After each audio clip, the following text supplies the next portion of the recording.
Terceira hora do jornal CBN Campo Grande, informações sobre a coletiva do professor que está sendo indiciado e acusado por estupro, também informações sobre o nosso giro ainda por Três Lagoas, outros detalhes sobre economia e, claro, a nossa entrevista então para falar sobre saúde com a secretária adjunta da Secretaria Estadual de Saúde. Fique com a gente.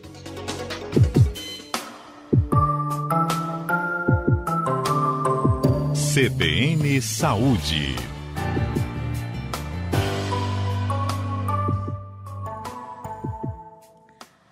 O último boletim divulgado ontem pela Secretaria Estadual de Saúde, boletim epidemiológico da Covid-19 aqui no estado, trouxe o registro de 20 mortes em Mato Grosso do Sul, sendo 17 delas ocorridas neste ano, 3 mortes que ocorreram no ano passado e que só foram registradas, então, nesse último boletim.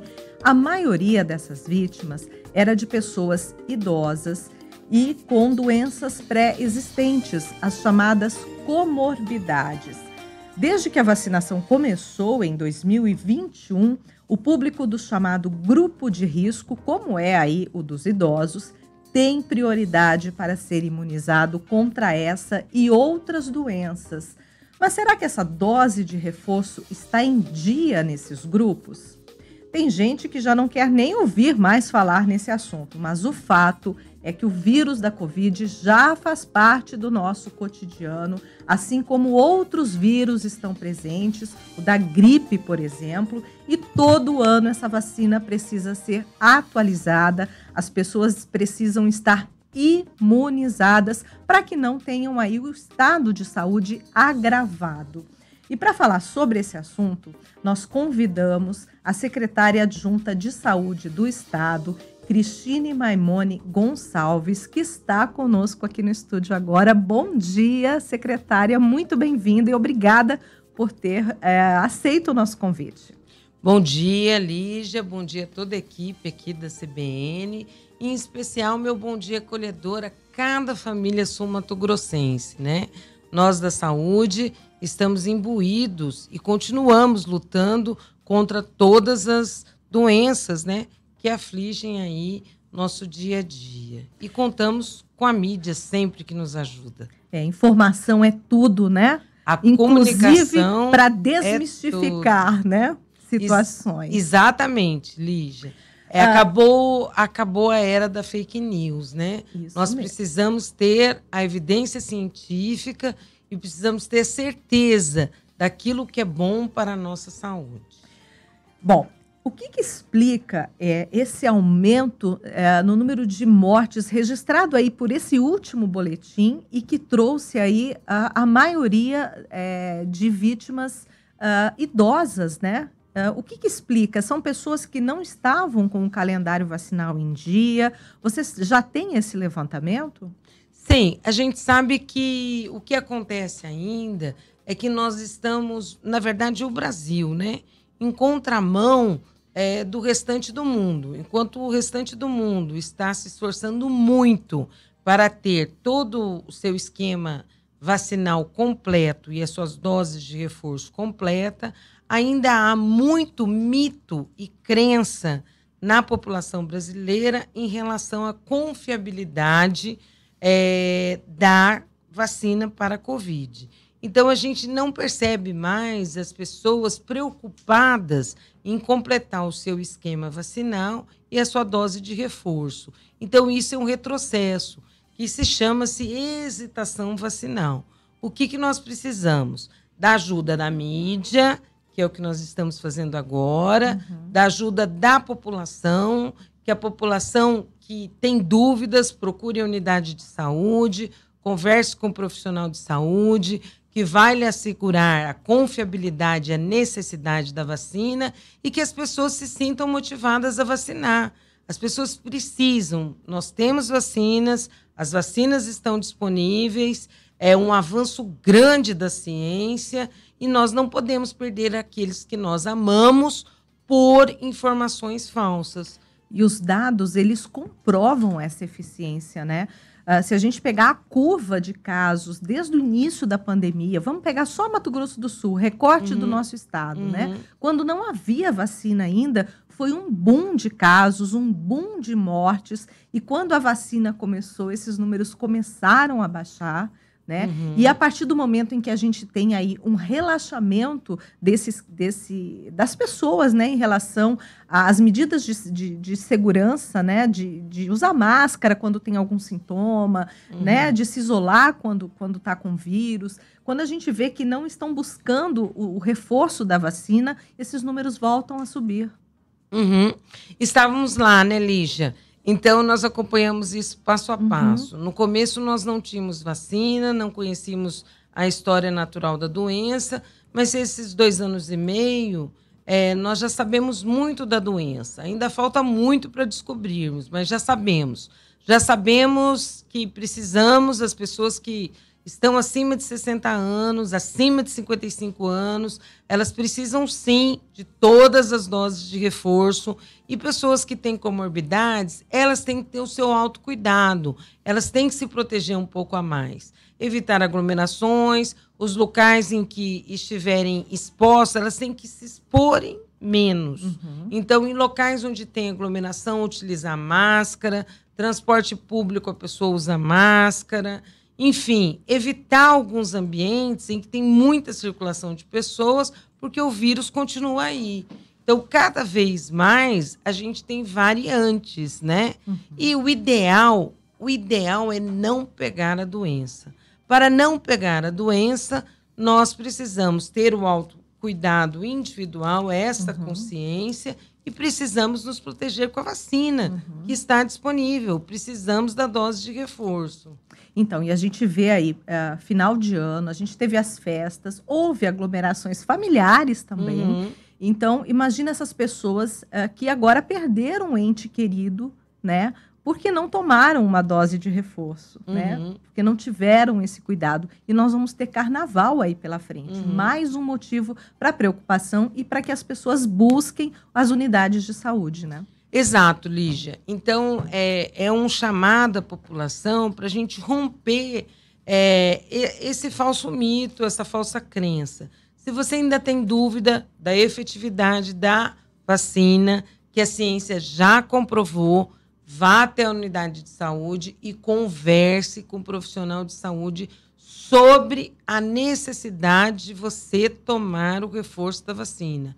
Há muitos casos, Lígia, que a gente sabe, de pessoas idosas que não tomaram a vacina, que tiveram Covid e tiveram sequelas pós-Covid, e, graças a Deus, não foram a óbito, mas têm sequelas da doença Covid, que poderiam ter sido facilmente evitadas se tivessem tomado a vacina. Eu vou aproveitar que a senhora está falando nesse assunto e eu vou dar um depoimento que eu tenho uma pessoa muito próxima que durante todos esses anos ela entrou nessa linha aí da resistência à vacina, uma pessoa que sempre defendeu a vacina, que sempre teve toda a carteira de vacinação em dia, né, com os filhos, inclusive, e num determinado momento agora resolveu que não ia tomar a vacina da Covid porque acreditava que a vacina da Covid, né, poderia fazer muito mal do que trazer a proteção, o que é um absurdo, né? E essa pessoa teve Covid agora, recentemente. Teve agravamento do caso, ficou internada por algum tempo, viu a morte de perto, né? E agora, pós-tratamento de todas essas sequelas, a pessoa se conscientizou e foi tomar a vacina da Covid. Graças a Deus. Graças a Deus, uma pessoa que sobreviveu, né? Mas podia ter evitado tudo isso, né? Podia não ter tido essa experiência ruim, né? Exatamente.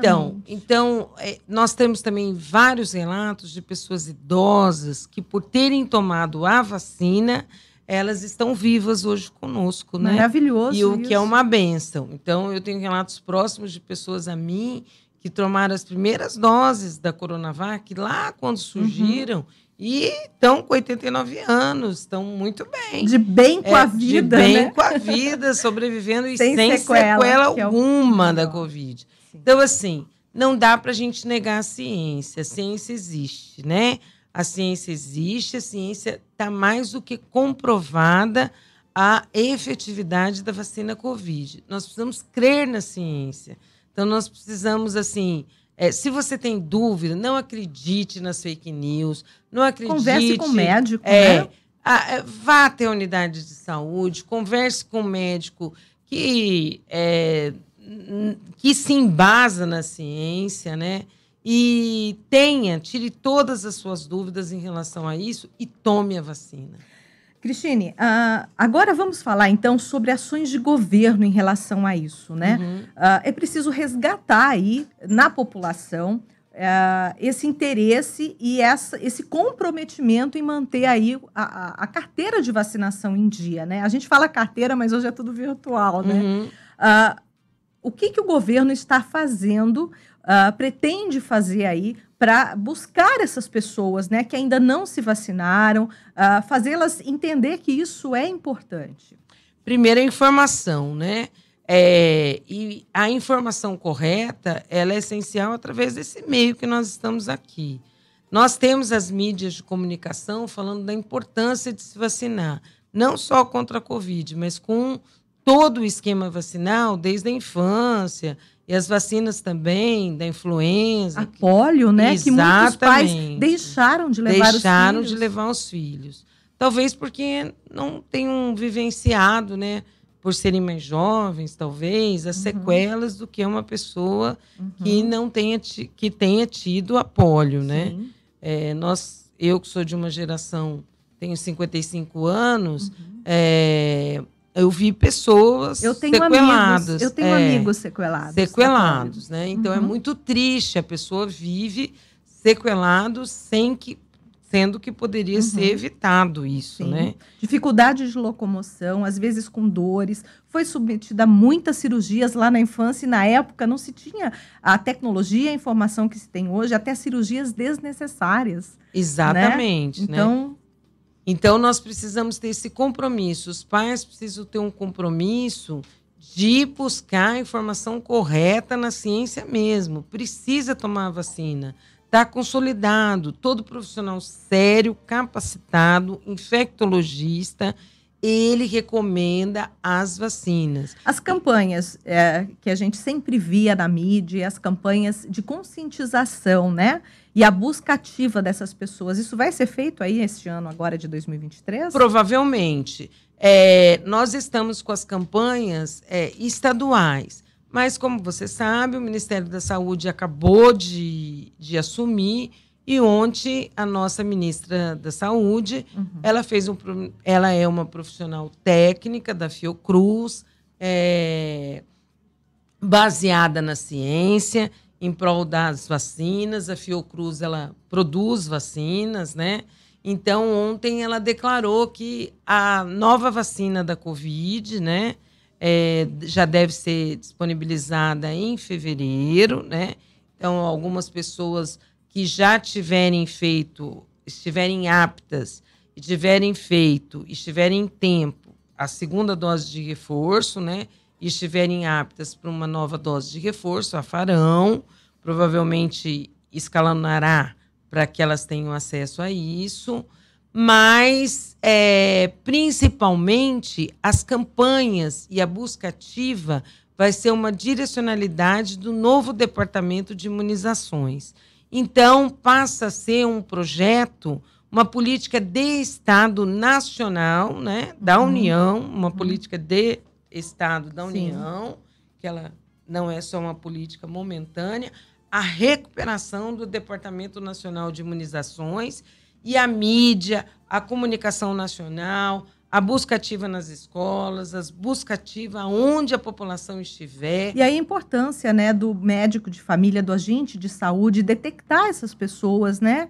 Exatamente. Então, nós estamos aguardando, embora a gente esteja com as nossas campanhas estaduais, e os municípios também estão fazendo suas campanhas municipais, nós estamos aguardando, vamos dizer assim, um grande movimento coletivo em prol da imunização em nosso país.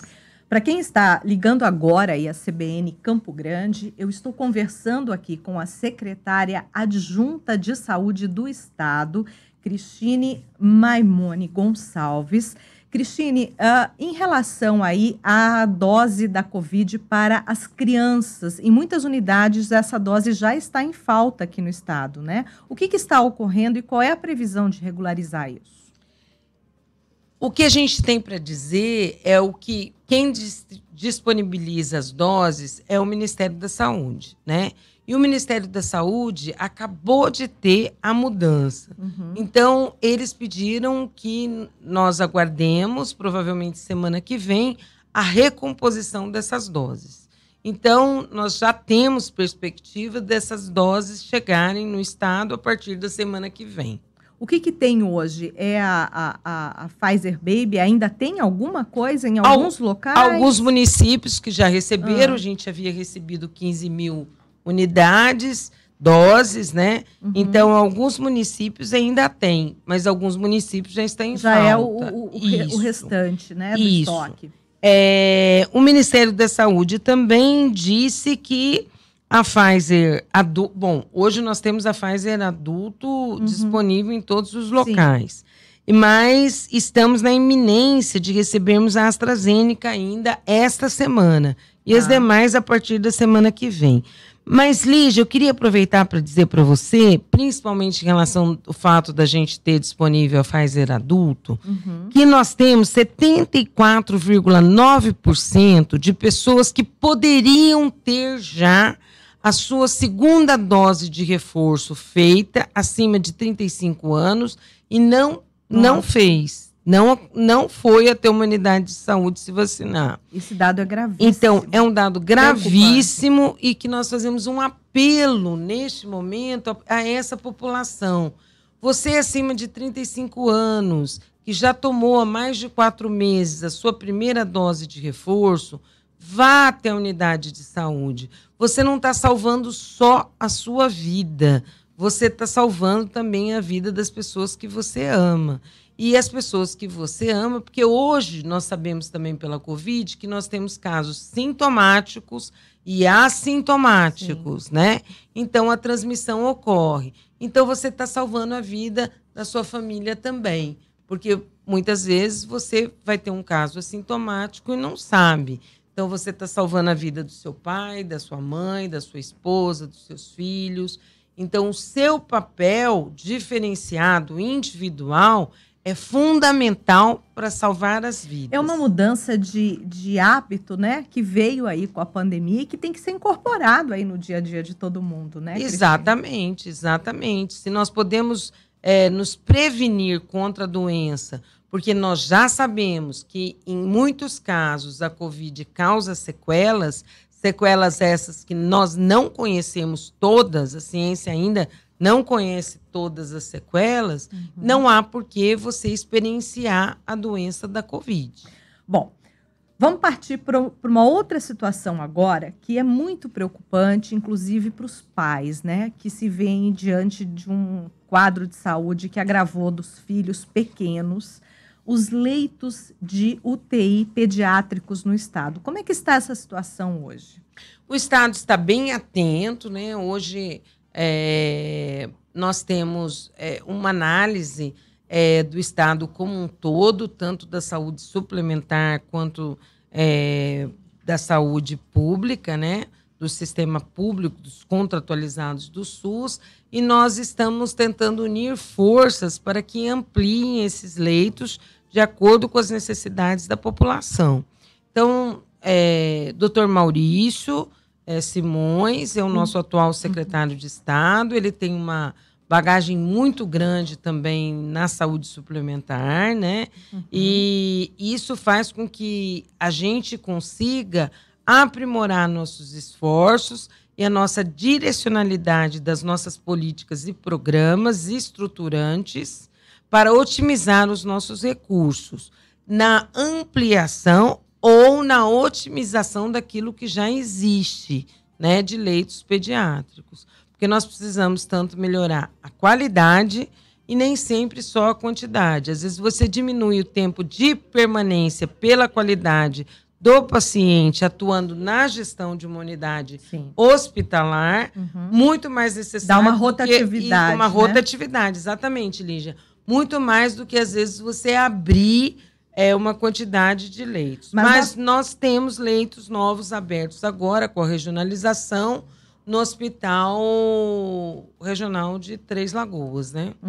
E agora uma nova ala que se abre também aqui na Unimed de Campo Grande. A partir de hoje, inclusive. Exatamente. Né? Em relação aí a esses leitos, nós temos uma outra situação, que é a falta de profissionais. Não adianta só abrir um leito de UTI, mas você não tem as pessoas especializadas no atendimento intensivista, né? Exatamente. Exatamente. Então, a formação de recursos humanos para o atendimento de uma equipe de um leito crítico, ela é uma formação altamente especializada e que ela precisa desses recursos humanos. Então, hoje, o que acontece no país? A gente tem uma disponibilização, várias faculdades de medicina que liberam profissionais médicos, vamos dizer só do caso dos médicos, porque tem as outras equipes também de saúde, né? Que são necessárias dentro enfermagem, de exatamente. Enfim, vários. Mas vamos dizer do curso médico. Então, nós liberamos uma gama grande em faculdades privadas e públicas. Principalmente aqui o estado de Mato Grosso do Sul, que faz fronteira com o Paraguai e com a Bolívia, né? E pelo próprio sistema Revalida. E depois nós temos um quantitativo muito mínimo de vagas para residência médica. Que é a especialização. Que é a especialização. É você formar esse especialista e aí ele leva praticamente 5 anos a mais para ser formado. Depende. 6 de medicina do curso. Aí ele faz uma clínica médica e depois que ele vai fazer uma residência mais voltada ao leito crítico. Então, né? Isso a gente espera aí, então, que o governo federal, a partir de agora, também ajude a abrir mais vagas aí, incentive, né? O Estado tem, desde o ano passado, discutido isso em âmbito federal também. Mas agora nós temos mais possibilidades de fazer. Porque é um problema que não atinge só Mato Grosso do Sul, mas o país como um todo, né? Exatamente, Lígia. Olha, nós já estamos aqui encerrando o tempo da nossa entrevista. Passou rápido. Muito rápido, eu queria falar mais coisas. Cristine, eu vou deixar em aberto o convite uma outra hora, porque a área da saúde ela é muito ampla e complexa. Hoje nós basicamente falamos sobre a Covid, porque os números aí estão aumentando, então fica esse alerta aí para a vacinação da população. Muito obrigada pela sua entrevista. Posso falar uma última coisinha? Por favor. Obrigada a vocês, obrigado muito. A comunicação está sempre do nosso lado. Mas eu queria falar para você que está lá na sua casa. Nós temos também algo que nos preocupa muito, que são a dengue, a zika e a chikungunya, que nós chamamos de arboviroses, e principalmente a dengue. Nós sabemos que 80% dos focos de dengue das larvas estão dentro das casas, nos pratinhos. Nós precisamos que você cuide da sua casa, do seu terreno, dos arredores. Porque ano passado nós tivemos 22 óbitos de dengue. Então fica nosso apelo aí para você, na limpeza do seu quintal, na limpeza da sua casa, na limpeza dos seus arredores, porque a dengue também mata. Muito obrigada por esse alerta. Inclusive, no início do jornal hoje, nós trouxemos os casos lá de Três Lagoas, Paranaíba, onde, inclusive, tem mortes já este ano por dengue. Obrigada, então, aí, Cristine Maimone. Obrigada a todos vocês e um grande beijo. Que Deus nos abençoe. Feliz 2023.